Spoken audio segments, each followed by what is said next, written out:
오늘 고린도전서 마지막 장입니다.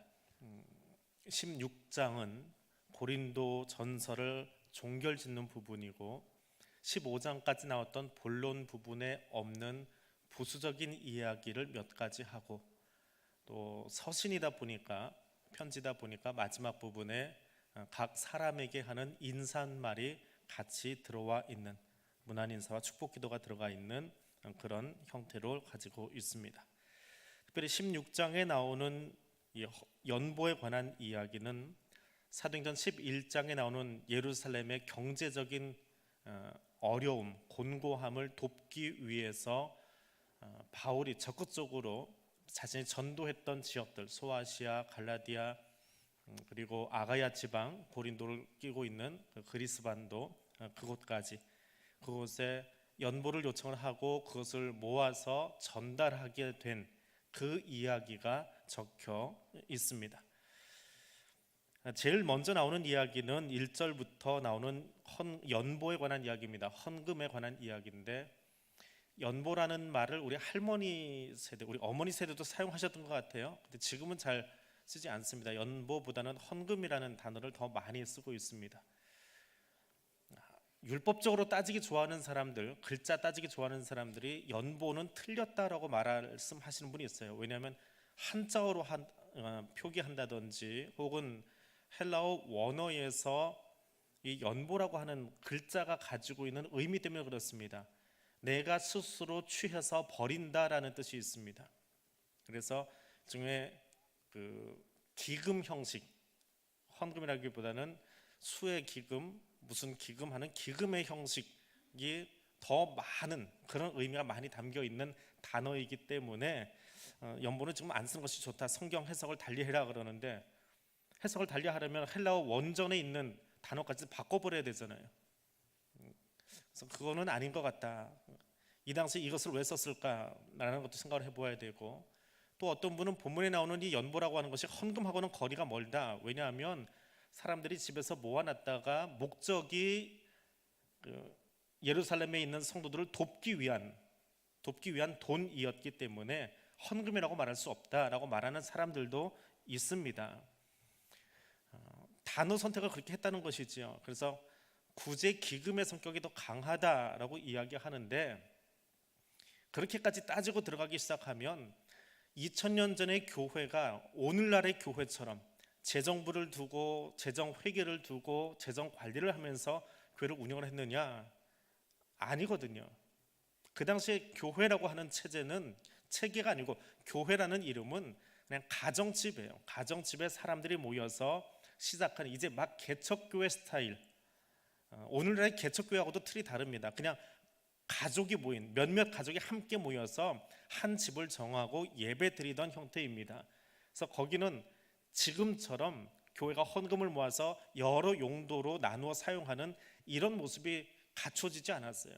이 교회 틀이 가지고 나타나게 된 것은 훨씬 더 후대 사건입니다. 그래서 이 당시에 있었던 것은 헌금의 정신이 무엇이냐라고 하는 것을 가지고 따라 들어가서 보아야지, 21세기의 잣대를 가지고 21세기에 가지고 있는 어떤 글자적인 문화적인 접근을 가지고 이 당시 이것이 틀렸다, 번역 다시 해라라고 하는 것은 성경 다시 쓰라고 하는 이야기가 되어버리지요. 그래서 좀 조심해야 되는, 그래서 본문에 나오는 헌금의 정신이 무엇이냐라고 하는 것을 우리가 한 번 더 살펴보아야 할 것이다 라고 하는 겁니다. 자, 1절에 보면 이렇게 기록되어 있습니다. 성도를 위하는 연보에 관하여는 내가 갈라디아 교회들에게 명한 것 같이 너희도 그렇게 하라. 갈라디아 교회의 헌금을 모아서 예루살렘 교회에 전달을 합니다. 그런데 성경 어디를 보아도 갈라디아 교회에게 헌금하라고 요청한 적이 없습니다. 왜 그랬을까? 문헌상으로 남아있는 것은 없는데 바울은 왜 여기에 썼을까라는 질문을 던질 수 있는데, 갈라디아 교회는 바울이 갈라디아에 있으면서 구두로 직접 이야기했다라고 여겨집니다. 고린도 교회는 바울이 에베소에 있으면서 편지를 보내는 거예요. 편지를 보내면서 이런저런 고린도 교회 문제를 지적하고 권면하다가 마지막에 헌금의 정신을 써주고 있는 거고요. 그래서 문헌상에 남아있는 것이고, 갈라디아 교회는 바울이 그곳에 직접 있으면서 체류하던 시간에 갈라디아 지역에 요청을 합니다. 구제비를 요청을 하는 거지요. 그리고 생각해 보니까 내가 전도하고 있는 소아시아 갈라디아 지역만이 아니라 내가 돌아보았던 다른 지역들까지도 이 헌금의 대열에 동참했으면 좋겠다 해서 편지를 고린도 교회에 보낸 기록이 남아 있는 것입니다. 근데 그 갈라디아 교회 한 것이 어떤 것이냐? 고린도후서 9장에 가면 이 헌금의 정신을 다시 한번 언급을 합니다. 각각 그 마음에 정한 대로 할 것이요 인색함으로나 억지로 하지 말지니 하나님은 즐겨내는 자를 사랑하시느니라. 자발적으로 하라는 거예요. 등 떠밀려 하지 말고 다른 사람이 시켜서 하지 말고 너희는 자발적으로 해라. 그리고 인색하게 하지 말아라 라고 이야기하는 겁니다. 자발적으로 자원함으로 하나님 앞에 하는 헌금의 정신을 이야기하고 있습니다. 또 하나 이 헌금은 준비된 마음으로 하라 이야기합니다. 지금처럼 재정부가 있는 것도 아니고 은행이 금융권이 잘 발달된 것도 아니기 때문에 대부분의 재화라고 해야 되겠죠. 오늘날의 동전 혹은 지폐처럼 이 화폐가 발달한 시기가 아니기 때문에 소위 재화로 일컬어지는 오늘의 돈에 해당하는 그것들을 어디에 가지고 있느냐, 다 땅속에 묻어놓고 있어요. 지금은 어떤지 모르겠습니다. 제가 안수받고 막 내려갔을 때 20년 전에 제주의 문화만 봐도 마당에 포도주 항아리가 있는 게 아니고 동전 항아리가 있어요.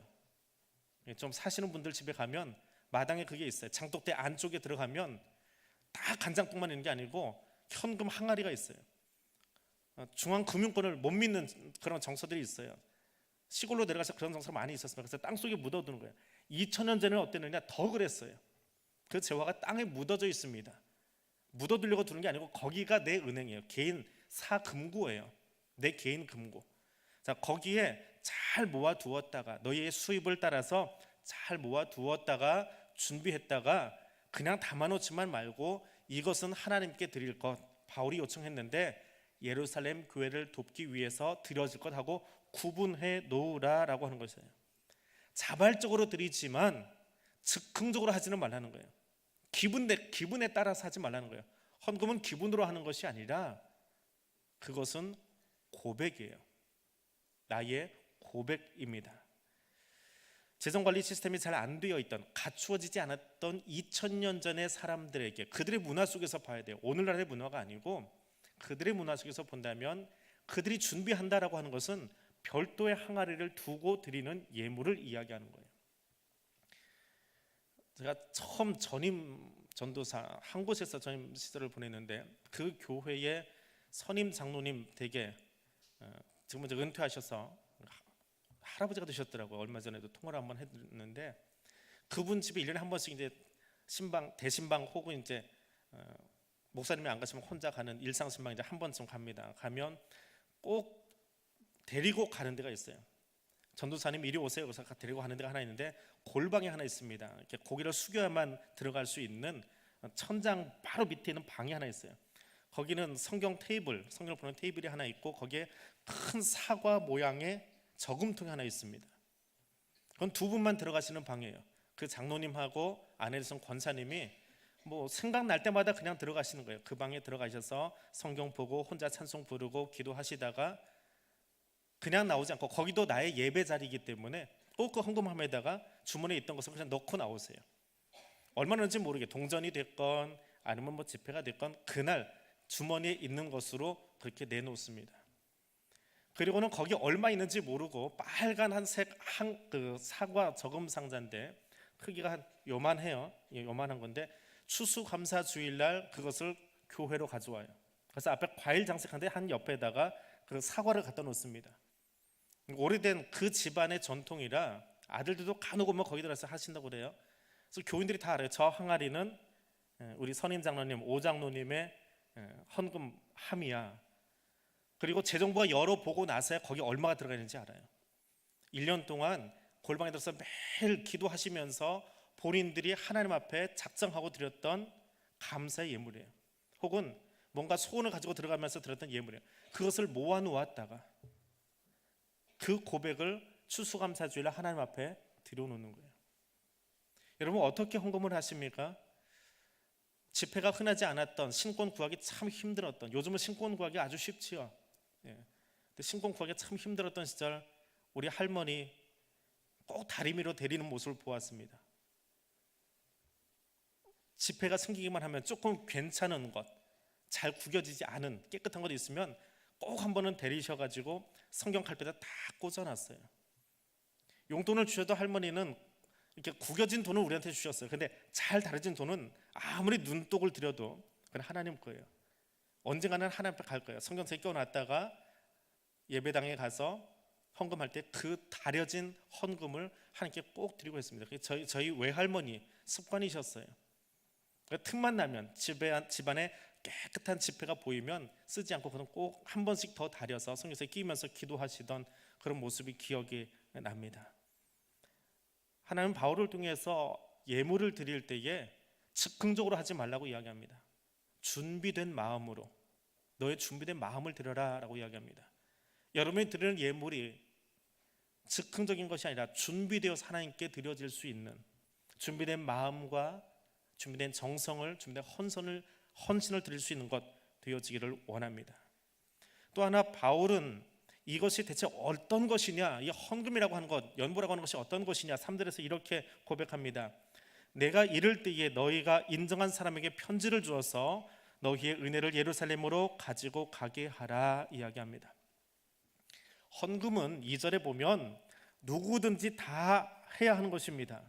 누구든지 다 해야 되는 거예요. 너희 각 사람이 다 해야 되는 거예요. 예배 드리면서 헌금 안 하면 안 돼요. 다 드리는 거예요. 근데 다 드리는데 그 헌금의 내용이 뭐냐라고 하는 거지요. 그 모아진 것을 예루살렘으로 전달하는데 바울은 그것을 너희의 은혜라고 표현합니다. 내가 받은 은혜를 하나님께 표현하는 거예요. 내가 이만큼 은혜를 받았습니다라고 하는 그 고백을 하나님한테 표현하는 것이 예물의 크기이고 예물의 종류예요. 내 은혜 받음을 고백하는 거예요. 내 신앙을 고백하는 거예요. 그래서 우리의 예물 가운데는 고백이 담겨 있습니다. 그 예물은 비단 재화만이 아니에요. 물질만이 아니에요. 내가 일어서 드리는 내 삶의 시간도 하나님께 드려져야 돼요. 여러분, 여러분에게 주어진 삶 가운데에 몇 프로를 하나님께 드리고 있습니까? 얼마나 드리고 있습니까? 하나님은 우리에게 인생을 얼마나 허락하셨는지 모르겠지만 짧으면 70이 길면 80이라고 그러는데 그 인생 가운데 몇 프로를 하나님께 헌신하여 하나님을 위해서 사용하고 계십니까? 우리에게 사용하라고 내게 생명 주신 것 분명합니다. 70년 혹은 80년 살게 하셨어요. 그 살게 하신 긴 시간들 중에 11조 드리듯이 내 인생의 11조는 하나님 것으로 잘라서 드려야 되지 않을까요? 내 시간도 내게 주는 건강만큼도 그만큼 드려야 되지 않겠어요?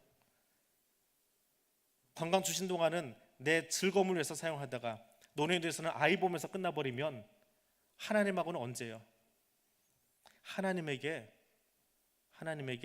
여러분 자신을 드리십시오. 내게 생명 주신 은혜를 감사하고 드리고, 내게 물질 주신 은혜를 감사해서 드리고, 내게 건강 주신 은혜를 감사해서 드리십시오. 그것이 헌금의 정신입니다.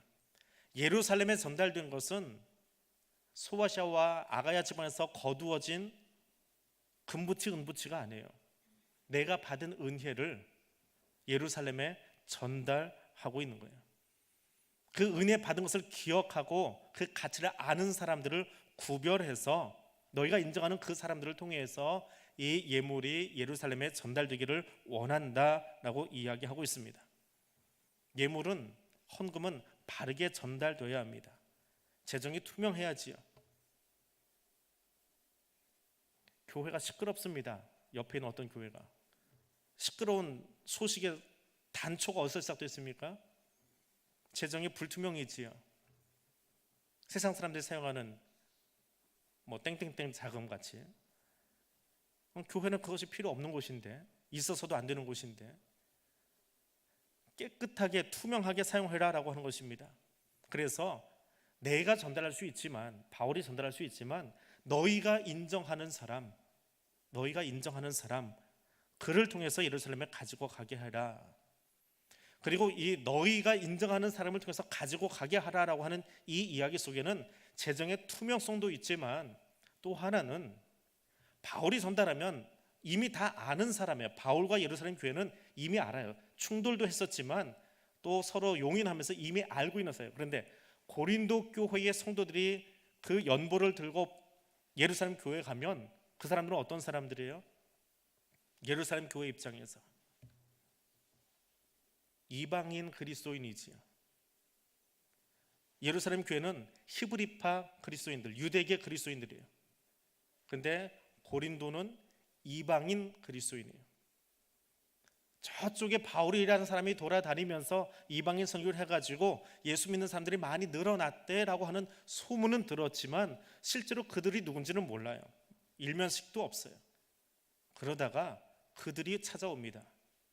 그것도 우리를 돕기 위해서 은혜 받은 사람들이 자기들의 은혜 받은 것을 나누기 위해서 헌금을 들고 찾아와서 만나요. 헌금은 그냥 요즘처럼 편리하게 통장으로 오고 가는 돈이 아니에요. 그건 돈이에요.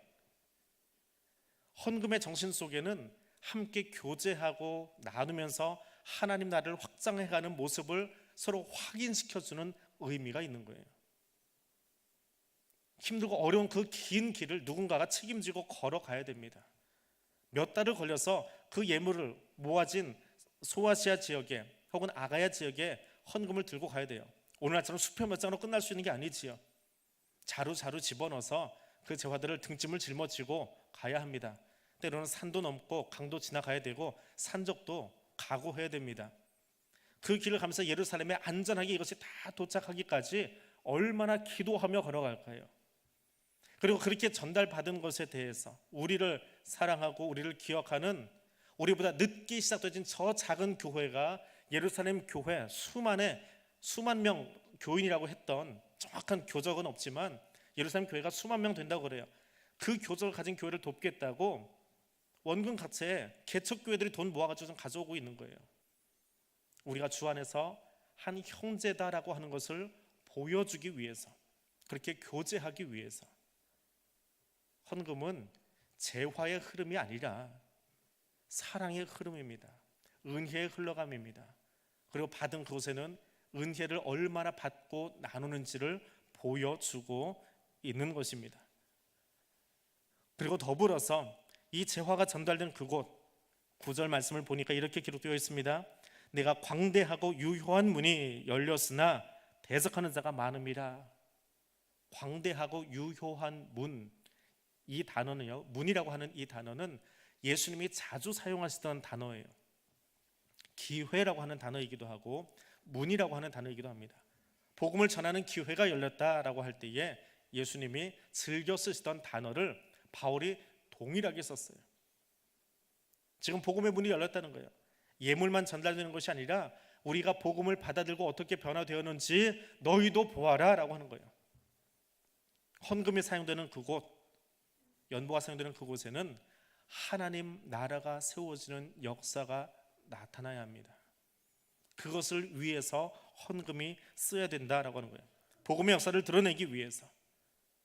근데 그것이 주께서 허락하시는 시간에, 내가 하는 것이 아니라 주님이 허락하시는 시간과 장소에서 이 일이 일어나기를 원한다라고 이야기하고 있습니다. 하나님 앞에 예물을 드릴 때에, 헌금을 준비할 때에 자원하는 마음으로, 준비된 마음으로, 또 그 예물이 쓰이는 그곳에 복음의 역사가 나타나도록 기도하면서 주머니 속에 있는 금은 보화가 아니라 여러분 자신의 삶을 고백으로 드릴 수 있게 되기를 원합니다. 두 번째 나오는 이야기는 믿음의 동역자들에 관한 이야기입니다. 서신서를 마감할 때마다 바울은 사람들의 이름을 열심히 부릅니다. 10절에 나와 같이 주의를 힘쓰는 디모데, 11절에 고린도 교회 가기를 원했던 아볼로, 15절에 아가야 지역의 첫 열매인 스데바나의 집, 17절에 너희의 부족함을 채워주고 있었던 스데바나, 드느나도, 아가이고, 또 19절에 너희에게 무난하기를 원한다라고 하는 형제된 아갈라와 브리스가, 이 동역자들과 더불어서 일하는 거예요. 혼자 일하는 것이 아닙니다. 교회는 혼자 일하는 게 아니에요. 교회를 혼자 일한다고 생각하는 사람들이 있습니다. 내가 다 한다라고 생각하는 사람들이 있어요. 내가 아니면 안 된다라고 하는 사람도 있고요. 내가 다 해야 된다라고 하는 사람도 있고요. 내가 다 참견하고 싶어하는 감초 같은 사람도 있습니다. 근데 교회는 동역하는 곳이에요. 하나님의 각양의 달란트를 부여해 주시고 그 달란트를 가진 사람들이 모여서 함께 사역하는 거예요. 바울 혼자 일하지 않았습니다. 바울을 위해서 얼마나 많은 믿음의 동역자들이 있었습니까? 언젠가도 한번 말씀드렸지요. 목사 한 사람 세우기 위해서 어떤 사람이 필요하다고요? 매일같이 기도해 주는 사람이 있어야 되고요. 생각나면 기도해 주는 사람이 있어야 되고요. 1년에 한 번쯤은 그 교회도 있었지, 그 사람이 있었지 하고 기도하는 사람이 있어야 돼요. 언젠가 제 방에 들어와서 어떤 분이 그래요. 자기 가족 중에 누가 안수 받는데 목사님처럼 큰 교회 아니니까 기도해 줄 사람 적잖아요. 목사님도 거기서 기도 책임지고 해주세요. 목사님이 얘기했잖아요. 200명 있어야 된다고. 근데 제가 아무리 꼽아봐도 200은 안 되는 것 같으니까 목사님 책임지세요. 거기 한 명 들어오세요. 그만한 열정은 있어야지요. 그 한 사람 세우기 위해서요. 제가 한 사람 더 낀다고 얼마나 커지겠습니까? 근데 그 한 사람 한 사람 기도 동역자를 끌어모으고 있는 그분의 마음이 얼마나 소중한지요. 바울은 그렇게 일하는 거예요. 뛰어난 석학이고 혼자서도 다 정리할 수 있는 그런 인재입니다. 그런 랍비 출신입니다. 그러나 혼자 일하지 않습니다. 천막을 깁고 있는 사람, 혹은 이제 막 예수 믿은 초신자, 그리고 자기보다 말 정말 잘하는, 말에 있어서는 자기가 조금 뒤처져야 되는 아볼로 같은 사람까지도, 자기보다 뛰어난 사람도 자기보다 못한 사람도 새 가족도 다 끌어모아서 그들이 나의 동역자라고 고백하고 있습니다. 그러면서 그들에게, 고린도 교회에, 그리고 그들에게 당부합니다. 믿음에 굳게 서서 남자답게 강건해라 이야기합니다. 깨어 믿음에 굳게 서서. 왜냐하면 마귀가 우는 사자처럼 집어삼키려고 뛰어다니고 있기 때문에, 그 마귀의 좋은 먹잇감 중에 하나가 바로 여러분이기 때문에 그래요. 나는 피해가 주겠지? 천만에요. 그 방심한 틈을 마귀를 얼마나 잘하는지 모릅니다. 그래서 깨어 주의 도우심을 구하라 이야기합니다. 거짓 유혹에 빠지지 않도록, 사탄에게 넘어뜨림을 당하지 않도록 복음을 단단히 붙잡고 깨어 있으라라고 그의 동역자들에게, 그리고 고린도 교회에 당부합니다. 두 번째로 그들에게 이야기하기를 사랑으로 행하라 이야기합니다. 모든 일에 있어서 사랑으로 행하라. 사랑의 마음을 빼고 할 수 있는 일은 교회 공동체 안에 단 한 가지도 없습니다. 이쪽 분야는 굳이 사랑을 이야기하지 않아도 그냥 사람의 재주만 가지고도 잘 움직일 수 있는 그런 분야야 하는 곳 교회는 없습니다. 아무리 소소한 봉사도, 아무리 작은 일도, 아무리 작은 섬김도 사랑의 메시지가 빠져버리고 나면 사람의 일이 되고 사람 냄새 나고요, 시끄러워집니다. 그게 교회예요. 그게 세상이에요. 금방 세상 세속화되어 버립니다. 교회는 아무리 작은 것도 사랑으로 행해야 됩니다. 이것은 굳이 말씀의 잣대가 필요하지 않아 세상법을 가지고도 충분히 움직일 수 있어 라고 이야기되어집니다. 타당해 보이지요. 세상법만 가지고도 잘 돌아갈 수 있습니다. 그러나 하나님의 사랑의 법은 그것이 아닙니다. 하나님의 사랑은 무엇입니까? 타인을 위해서 나를 내어주는 사랑이에요. 타인을 위해서 나를 내어주는 사랑. 교회의 섬김과 봉사와 헌신은 나를 내어주는 거예요. 그를 세워주는 거예요. 내가 높아지는 것이 아니고 그가 설 수 있도록 섬겨주는 사랑으로 일하라라고 말합니다. 기도하는 일도, 봉사하는 일도, 섬기는 일도 저 사람이 높아지도록 일하세요. 내가 높아지려고 하지 마시고요. 내가 높아지려고 하면 저 정당에 들어가서 하시면 돼요. 여기 말고요, 저 여의도에 정당에 하나 가입해서 하세요. 그래서 충분히 정치력 발휘해서 높아지세요. 교회 안에서는 시간이 지나면 지날수록 낮아져야 돼요. 그리고 저 사람이 높아져야 돼요. 결국에는 내가 했던 모든 헌신을 통해서 하나님만 높아지시면 돼요. 일을 다 마친 뒤에 거기 내 이름이 남았으면 그건 실패한 거예요. 거기에 그 사람의 이름이 남았으면 실패한 거예요. 일을 다 끝냈더니, 어떤 행사를 잘 마쳤더니, 한 섬김을 잘 마쳤더니 2018년도 회계연도를 마치고 장부 정리 다 하고 감사를 끝냈는데 거기 하나님이 남았더라. 그러면 잘한 거예요. 하나님이 칭찬하실 거예요. 하나님이 좋아하실 거예요. 근데 잘했더니 열심히 기장할 회개가 보이고 열심히 일한 사람이 보이고 그 사람이 영광을 취하기 시작하면 그게 사람의 모임이 돼요. 누군가는 그것을 차지하고 싶어서 일하고요, 누군가는 그 영광을 받아보고 싶어서 앞에 서게 되고요. 내 자존심 못 죽이고 내 자랑 못 내려놓고 그렇게 하면 안 됩니다. 석 달에 한 번 하는 사랑의 동산 가라고 광고를 하는데 잘 안 가세요. 어떤 이유로 안 가시는지 모르겠지만 그 사랑의 동산에 가면 앞에서 찬양 리더하는 팀이 하나 있습니다. 제가 들어갔을 때에 거기 찬양 팀에 같이 들었던 그 훈련생들이죠. 훈련생들 중에 찬양팀이 하는 걸 보고 옆에 앉아서 그런 거야. 우리 교회 찬양팀보다 못해. 뭔가 좀 박자도 어긋나고 잘 안 되는 것 같아. 나도 저기 들어가면 잘 할 수 있을 것 같아. 그리고는 그 다음, 그때는 2달에 한 번 했어요. 지금 사람이 없어 석 달에 한 번은 기간이 늘어났는데 그곳에 들어가서 자기도 해보고 싶은 거예요. 신청서를 내고 그 다음 달 사랑의 동산 하기 위해서 준비를 했습니다. 사랑의 동산 준비를 보통 한 달 전부터 시작을 해요. 동산 준비를 하고 각 팀들이 모여서 준비를 하고 사람들 이름을 놓고 기도를 하는데 이 친구는 이제 찬양팀에 들어간 거예요. 그 찬양팀에서 새로운 멤버가 왔으니까 얼마나 좋아요. 그런데 막상 사랑의 동산 시작되고 저도 거의 도우미로 들어가 봤습니다. 그 다음 2번, 3번을 들어가 봤는데 그 첫 번째 들어갔을 때 이 친구가 그래요. 뒤에 아주 식사하는 자리에서 에이씨, 찬양하러 왔더니 맨날 악기만 들고 다니는데 저 사람 뭐 기타 갖다 주라고 하고 저기 보면대 갖다 주라고 하고 그 정작 찬양 시간이 되면 자기는 제일 앞자리에 앉아 있는 거예요. 찬양 끝날 때까지. 보통 한 강좌, 한 챕터가 끝나는데 1시간, 1시간 반이 걸리거든요. 그냥 거기 앉아 있는 거예요. 나는 훈련생이 아닌데 거기 앉아 있으라는 거예요. 그 사랑의 노상 그 기수가 다 끝날 때까지 그는 거기 앉아 있었어요. 그 다음에도 거기 앉아 있었어요. 너무 화딱지가 나서 그 찬양 인도하던 최성욱 목사님한테 쫓아가서 내가 그래도 어느 교회 찬양팀 싱어인데 리더인데 나도 저기 가서 마이크 붙잡고 하면 저 사람보다 박자도 잘 맞추고 음도 잘 맞추고 잘 끌어줄 수 있는데 왜 나는 안 세워주냐고. 최 목사님이 그래요. 너 자랑하고 싶어서 서는 자리 아니니까 계속 거기 앉아서 예배 드리고 있으라고. 1년을 거기 앉아서 예배 드렸습니다. 그게 싱어팀에 들어간 제일 첫 번째 사역이었어요. 1년 동안, 그러니까 6번이죠. 6번 동안 예배만 드렸어요. 여기 싱어 한번 서보고 싶어서 6번 예배를 드리는 동안에 자기가 깨어지는 거예요. 내가 서고 싶었구나. 나를 보여주고 싶었구나. 근데 저도 가서 보지만요, 박자 종종 틀립니다. 코드 잘 못 맞출 때도 있어요. 그렇게 연습 많이 하고 왔는데 한 달 연습하고 왔는데 코드가 안 맞을 때도 있어요. 뭔가 박자가 틀려가지고 서로 어긋날 때도 있어요. 근데 이 친구한테는 그것만 보였어요, 처음에.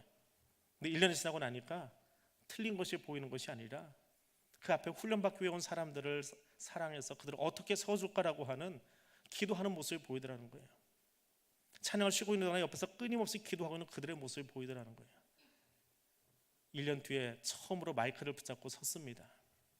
나중에 연락을 했는데요, 그때의 감격을 어찌할 줄 모르는 거예요. 사랑의 마음이 아니면 서지 마십시오.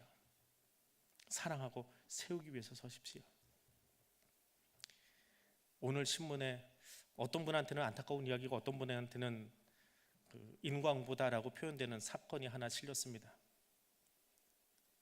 선동열 감독이 국가대표 야구팀 전임 감독 사퇴 기자회견을 했습니다.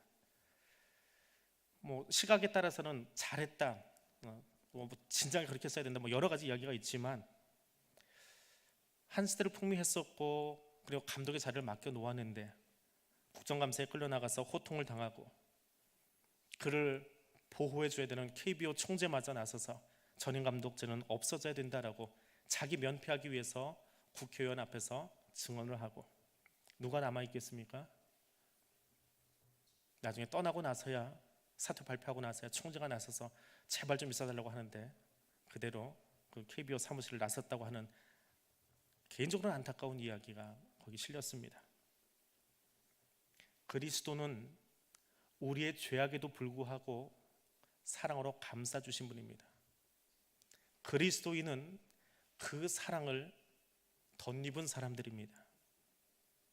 그래서 그리스도인의 사랑은 내가 좋아서 사랑하는 것이 아니라, 내 눈에 예뻐서 사랑하는 것이 아니라, 끔찍하게 싫어 보이는 모습이 있어도 예수님 닮은 눈으로 바라보고 사랑할 수 있어야 하는 겁니다. 그것이 안 되는 것 때문에 기도하는 거고요, 그렇게 사랑해야 하는 것이 마땅한데 그것이 안 되기 때문에 하나님 앞에 엎드리는 거예요. 나도 예수님처럼 바라보고 싶습니다. 저 사람의 허물이 보이지 않을 만큼 내 눈을 바꿔달라고 하는 거예요. 저 사람의 허물을 채워달라고 하는 것이 아니라, 저 사람의 연약함을 채워달라고 하는 것이 아니라, 내가 바뀌도록, 내가 바뀌어 저 사람을 덮을 수 있게 해달라고 기도하는 것이 그리스도에게 속한 사람입니다. 그것이 그리스도인입니다. 바울의 동역자는 그런 사람들입니다. 뛰어난 사람들이 아니라, 때로는 약한 사람, 때로는 부족한 사람도 있지만 그들 앞에 설 수 있도록 함께 기도했던 사람들입니다. 우리도 그 사람 될 수 있기를 원합니다. 그런 그리스도인 되기를 원합니다. 세 번째로, 오늘 본문 말씀 속에서 재림신앙으로 살아가라 이야기하고 있습니다. 만일 누구든지 주를 사랑하지 아니하면 저주를 받을지어다. 우리 주여 오시옵소서. 주를 사랑하지 않으면, 주님을 사랑하는 마음이 없이 봉사하고 헌신하고 예배드리고 있으면, 말이 좀 빨랐나요? 조용히 여러분 자신 한번 묵상해 보십시오. 정말 주님 사랑하십니까? 주님 사랑하는 만큼 내 목소리 낮추고 내 의 낮추고 있습니까? 주님 사랑하는 것 때문에 모욕받아도 부끄러움 당해도 그래도 이 자리는 포기하지 못합니다 하는 그 마음으로 섬기고 계십니까? 어떤 자리요? 예배드리는 그 자리요. 사람 때문에 포기해서는 안 되는 그 자리요. 주를 사랑해야만 앉아 있을 수 있는 그 자리요. 주를 사랑하지 않으면, 주를 사랑하는 그 마음보다 다른 것이 더 커지면 언제든지 포기할 수 있는 그 자리 아니고요. 이제 주를 사랑하지 아니하면 저주받을지어다 라고 이야기합니다. 그리고 뒤에서 붙어 나오는 문장이 하나 있지요. 우리 주여 오시옵소서. 마라나타. 그래서 바울이 고린도 교회 하는 마지막 고백이고 권면입니다. 주님 다시 오시기를 기다리고 기대하고 고대하는 바울의 고백이고, 이것이 오늘 나의 신앙입니다. 주님 다시 오셨으면 좋겠습니까? 빨리 오셨으면 좋겠습니까? 겁나지 않으세요? 주님이 이 문제투성이인 교회 와가지고 지금 여기 딱 서시면 아이고 잘했다 그러기만 하실 것 같아요? 이 문제투성이의 고린도 교회에게 재림신앙으로 살라고 이야기합니다. 당짓고 나누어지고 바울파 아볼로파 개바파 하고 있는 그 모습, 아무리 좀 하나 되라고 해도 누가 그래요? 이 팀은 물과 기름 같다고. 그걸 말이라고 해야 되는 건가요? 근데 그 모습 앞에 주님이 지금 오시면 당당하게 우리 얼굴 들고 주님 나 이렇게 살았습니다 예쁘지요 하고 말씀하실 수 있겠어요? 그럼에도 불구하고 마라나타 주여 어서 오시옵소서 하고 말할 수 있습니까? 부끄러운 자리, 그 자리를 바라보면서 우리 이야기해야 됩니다. 주님 오시옵소서. 종말 신앙을 가지고 주여 오시옵소서라고 하는 것은, 기도하며 사는 것은 정말 두렵고 떨리는 마음으로 사는 거예요. 나의 부끄러운 이 현장에 와달라는 거예요. 그 생각을 해봅니다. 우리 노회 깽판 나던 그 현장에 앉아서 내가 여기서도 마라나타 할 수 있을까? 주님이 거기 오신다면, 목사 장로들이 깽판 부리고 있던 그 자리에 주님 오셨다면, 주님 오셨습니다 박수치고 좋아서 웃을 수 있었을까? 교회가 하나 되지 못하고, 나이가 달라서 하나 되지 못하고, 지역이 달라서 하나 되지 못하고, 그것도 못하면서 거기에 앉아서 주여 어서 오시옵소서라고 말할 수 있을까? 그리고 정말 주님 거기 오신다면, 내 기도대로 그래 내가 응답한다 오겠다 그러고 거기 와버리신다면 뭐라 하시겠습니까? 웃을 수 있겠습니까? 정말 신앙은 두려운 신앙입니다. 그때가 오면 세상의 아픈 것, 병든 것 다 버려버리고 새 몸으로 천사날개 달고 이제부터는 자유다, 공산주의도 민주주의도 아니라 하나님 신정주의다, 이제는 편안하다. 그거 이전에요. 그 현장에 주님 오시면 뭐라고 하시겠습니까? 그래서 재림신앙은 두려운 거예요. 두려움으로 사는 거예요. 하나님 경외하면서 사는 거예요. 주님 여기 오셔도 웃으며 맞이할 수 있도록 하려면, 주님 지금 오셔도 날개짓하며 뛰어갈 수 있으려면 어떻게 사셔야 되겠습니까? 재림신앙은요, 마라나타 하는 신앙은요, 나만 품을 수 있는 이 마음그릇을 깨트리라는 거예요. 나와 너무 다른 세상을 품을 수 있는 사람으로 살아가라는 거예요. 고린도 교회가 예루살렘 교회를 품을 수 있게 살라는 거예요. 이방인이 유대인을 품을 수 있게 살라는 거예요. 자기를 개돼지 취급하는 저 유대인들을 품을 수 있게 살라는 거예요. 내 문제도 해결하지 못한 사람들인데, 우리 교회 깽판돼서 당이 나눠져 있는 그런 고린도 교회인데 그걸 품을 수 있는 사람으로 바꾸라는 거예요. 그리고 주님 오시옵소서 하고 말하라는 거예요. 기도하라는 거예요. 오직 예수 사랑으로 깨어지고 다시 빚어지면서 살겠습니다라고 고백하라는 거예요. 도저히 하나 될 것 같지 않은 남과 북이 아니라, 여당 야당이 아니라 교회가 하나 될 수 있기를 원합니다. 세상 무엇보다 주님 사랑하면서, 주님이 나 같은 죄인 사랑하신 것처럼 내 형제들, 우리 교회 한 지체들 아무 이유 없이, 아무 조건 없이 주님이 나 사랑하셨던 것처럼 그렇게 좀 사랑하고 그렇게 좀 품어주고, 주님 오시는 날까지, 주님 오셨을 때 내가 매일 좋아서 손잡고 걸어다니던 그 사람만 끌고 가지고 주님 나 이 사람 사랑하다 왔어요 라고 말하지 아니하고, 하나님 내게 준 시간 동안에 이 왼수탱인데요, 하나님 때문에 내가 이 사람 사랑할 수 있는 마음 생겨서, 그래서 내가 이 사람 손 잡고 왔어요, 나 이 사람 하나는 손 잡고 왔어요, 잘했지요 라고 그렇게는 고백해야 되지 않을까요? 맨날 어리고 밥 잘 먹던 이 친구 하나만, 40년지기 친구 하나만 데리고 천국 가는 것이 아니라 평생 품지 못하던 사랑까지도 예수 때문에 사랑할 수 있게 됐습니다라고 그 앞에 가야 면목이 좀 서지 않을까요? 그래야 주님이 너 참 잘했다, 내 말을 내 삶 속에 실천하리라고, 너 정말 잘 살았다, 내가 너 때문에 웃을 수 있어라고 주님 말씀하지 않으실까요? 마라나타로 사십시다. 주님 여기 오심을 기대하며 하나님 두려워하는 마음으로 사십시다. 그리고 내 안에 내가 매일 같이 옆에 있는 이 사람 말고 도저히 잡을 수 없을 것 같은 또 한 사람의 손을 잡고, 정말 따뜻한 마음으로 손 잡고 주님 앞에 갈 수 있도록 그렇게 사실 수 있기를 원합니다. 그것이 오늘 바울을 통해서 우리에게 당부하시는 하나님의 말씀입니다. 그래서 기도하겠습니다. 하나님께 나를 드리겠습니다. 하나님 내 삶을 다 드립니다. 예물이 아니고요, 내 삶을 다 드립니다. 하나님 내가 사랑의 동역자가 되겠습니다. 내가 기도의 동역자가 되겠습니다. 내 형제를 향해서, 우리 지체된 자들을 향해서 내가 사랑의 동역자 되겠습니다. 저 사람이 되어달라고 말하지 마세요. 저 사람 바꾸려고 하지 마세요. 내가 바뀌어서 저 사람의 사랑의 동역자가 되어주고 기도의 동역자가 되겠습니다. 주님 다시 오시옵소서. 주님 지금 다시 오소서. 두려운 마음으로 오늘을 살겠습니다. 오늘 이 시간을 그리스도의 편지로 살겠습니다. 이 기도 제목 가지고 이렇게 동성으로 기도하겠습니다. 거룩하신 하나님, 바울을 통해서 들려주시는 말씀